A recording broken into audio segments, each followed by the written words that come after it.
ആ മരുമകള് വർക്ക് ചെയ്യുന്നുണ്ടല്ലേ? ആഹാ നല്ല കാര്യം ട്ടോ. അപ്പൊ എങ്ങനെയാ വീട്ടിലെ കാര്യങ്ങളും ഈ കുക്കിംഗ് ഒക്കെ നോക്കിക്കോളൂ നന്നായിട്ട് അതിന്റെ കൂടെ തന്നെ? എത്രയൊക്കെ പുരോഗമനം പറഞ്ഞു കഴിഞ്ഞാലും ഈ മരുമകൾ അല്ലെങ്കിൽ ഡോട്ടർ ഇൻ ലോ എന്ന് പറയുന്ന ഒരു റോളിൽ നിന്ന് ഇപ്പോഴും ഒരുപാട് എക്സ്പെക്ടേഷൻസ് ഉണ്ടെന്ന് എനിക്ക് തോന്നിയിട്ടുണ്ട് കേട്ടോ. മരുമകൾ വർക്ക് ചെയ്താൽ എന്താ പ്രശ്നം? വീട്ടിലെ ജോലിയും കുട്ടികളുടെ കാര്യവും എല്ലാം മരുമകളുടെ മാത്രം റെസ്പോൺസിബിലിറ്റി ആണ്. സ്വന്തം അഭിപ്രായം പറയുന്നിടത്ത് അല്ലെങ്കിൽ ഫാമിലിയിൽ ഒരു ഡിസഗ്രിമെന്റ് ഉണ്ടാകുമ്പോ അത് ഇൻലോസിന്റെ അടുത്തൊക്കെ തുറന്ന് സംസാരിക്കുന്ന ഒരു മരുമകളാണെന്നുണ്ടെങ്കിൽ ആ മരുമകളെ സാമർത്ഥ്യക്കാരി അല്ലെങ്കിൽ മുതിർന്നവരെ ബഹുമാനിക്കാത്തവൾ, തന്റേടി, അഹങ്കാരി എന്നുള്ള പല ലേബൽസും കൊടുക്കുന്ന സോ കോൾഡ് പുരോഗമനവാദികളായ ഒരുപാട് ഫാമിലീസിനെ എനിക്കറിയാട്ടോ. വൈഫിന്റെ പേരൻസിനെ മരുമകൻ വിളിച്ചില്ലെങ്കിൽ പ്രത്യേകിച്ച് ആർക്കും പരാതിയൊന്നും ഉണ്ടാവാറില്ല. പക്ഷെ ഹസ്ബൻഡിന്റെ പേരൻസിനെ വൈഫ് നിർബന്ധമായും ഇത്ര സമയം അല്ലെങ്കിൽ ഇത്ര ദിവസം ഇതിന്റെ ഇടയിലൊക്കെ നിർബന്ധമായും വിളിച്ചിരിക്കണം. വിളിച്ചില്ലെങ്കിൽ പരാതികളാണ്.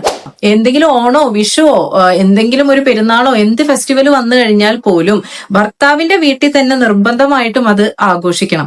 എന്തെങ്കിലും കാരണവശാല് ഈ വൈഫിന്റെ വീട്ടിലാണ് അത് ആഘോഷിക്കണമെന്നുണ്ടെന്നുണ്ടെങ്കിൽ അത് പല ഫാമിലീസിലും ഇപ്പോഴും കുറച്ച് ബുദ്ധിമുട്ടുള്ള കാര്യമാണ് ആക്സെപ്റ്റ് ചെയ്യാനായിട്ട്. സ്വന്തം ആവശ്യങ്ങളൊക്കെ മാറ്റി നിർത്തി കഴിഞ്ഞാലും നല്ല രീതിയിൽ അഡ്ജസ്റ്റ് ചെയ്ത് കോംപ്രമൈസ് ചെയ്ത് സറണ്ടർ ചെയ്ത് നിൽക്കുന്ന ഒരു സ്ത്രീയാണ് ഉത്തമയായ മരുമകൾ എന്ന് തന്നെയാണ് ഇപ്പോഴും എവിടെയൊക്കെയോ പലരും വിശ്വസിച്ചു വെച്ചിട്ടുള്ളതെന്ന് എനിക്ക് തോന്നിയിട്ടുണ്ട്.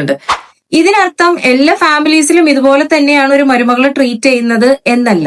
There are exceptions. ഈ പുരോഗമനം നമ്മളൊക്കെ പ്രസംഗിക്കുമ്പോ, അതായത് എന്നെ കൂടി ഉൾപ്പെടുത്തിയിട്ടാണ് ഞാൻ ഈ പറയുന്നത്, അത് നമ്മൾ പ്രാക്ടീസ് ചെയ്യുന്നുണ്ടോ എന്നുള്ളത് കൂടി ഇടയ്ക്കൊക്കെ ഒന്ന് ചിന്തിക്കുന്നത് നല്ലതാണ്. ഇനി പുറത്തുള്ള ആളുകളെയൊക്കെ വിടാം. ഈ മരുമകൾ എന്ന് പറയുന്ന റോള് ഉള്ള ആളുകൾ ഉണ്ടല്ലോ, അവരാണ് ഏറ്റവും കൂടുതൽ ഈ എക്സ്പെക്ടേഷൻസ് എടുത്ത് തലയിൽ വെച്ചിട്ടുള്ളതെന്നും എനിക്ക് തോന്നിയിട്ടുണ്ട്. അത് അവർ അറിഞ്ഞിട്ടോ അറിയാതെയോ പലപ്പോഴും മറ്റുള്ളവരുടെ അപ്രൂവലിന് വേണ്ടിയിട്ട് അല്ലെങ്കിൽ മറ്റുള്ളവരുടെ ജഡ്ജ്മെന്റും ക്രിറ്റിസിസവും പേടിച്ചിട്ട് അവനവന് പറ്റുന്നതിനേക്കാൾ കൂടുതലുള്ള ഉത്തരവാദിത്തങ്ങൾ ഒരു മരുമകൾ എന്നുള്ള രീതിയിലെടുത്ത് തലയിൽ വെക്കും. ഒരു പോയിന്റ് എത്തുമ്പോൾ അതൊരു ഡിസ്പ്ലഷറും ബേൺ ഔട്ടും മാത്രമല്ല ഒരു ഐഡന്റിറ്റി ലോസ് പലർക്കും അത് ക്രിയേറ്റ് ചെയ്യാറുണ്ട്.